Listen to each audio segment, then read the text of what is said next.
While there are many valid teaching methods, the latest findings in neuroscience have identified 4 factors necessary for successful learning. Compatible with the freedom and experimentation that remain important in pedagogy, these guiding principles can be integrated into various approaches. The first of these factors is attention. This is the gateway to all learning.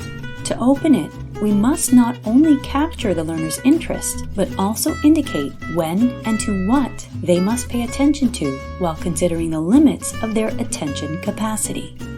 From this perspective, the idea of multitasking skills is indeed a myth. This is because the brain is designed to prioritize information and focus on performing one task at a time, inhibiting distractions and undesirable behaviors and automating the second most important request. Therefore, subjecting it to a double task is counterproductive. The good news is that attention is a skill that can be improved. The second factor necessary for learning is active engagement. The more a subject awakens the learner's curiosity, the more likely the learner's memory retains it. Quizzes about what the learner already knows are ideal for this purpose. Thinking, seeking to understand, and making predictions also contribute to better learning retention. The quizzes should not be too easy or too difficult.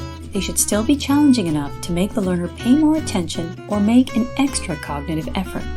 The quizzes are also a good exercise for active engagement because they allow learners to identify what they have not yet mastered. The winning formula alternates study and testing. More precisely, 4 learning sessions, each followed by a quiz. The third factor necessary for learning is feedback. The saying that you learn from your mistakes is not a myth, because, although necessary, active engagement is not enough. To encode learning, the brain needs feedback on its predictions, specifically an error signal. This signal can come from the outside, either from a correction by the instructor or the assessment software, or from the learners themselves. In the latter case, the learners notice a discrepancy between their prediction and their observation. To trigger learning, this error signal must cause the learners to feel surprised. Another important point is that correction should not be punitive. Instead, the learner must feel that they are being corrected in a caring manner. Otherwise, stress and feelings of helplessness could prevent learning.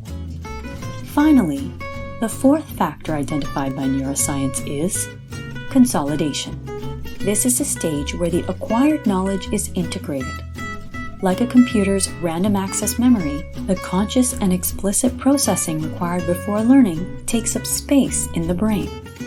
To optimize this processing, the knowledge must be received in reasonable doses over several short periods.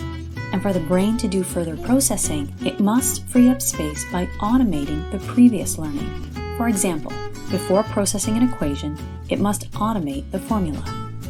The other essential condition for knowledge consolidation is sleep, because it is during sleep that the hippocampus, which is a key structure of memory, is most active.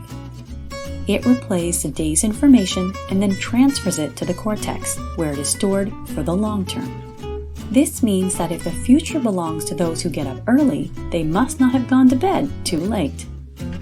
This video is a snippet of our article on the factors necessary for successful learning according to neuroscience. We invite you to check it out and discover our blog, which explores a wide range of topics related to education and technology.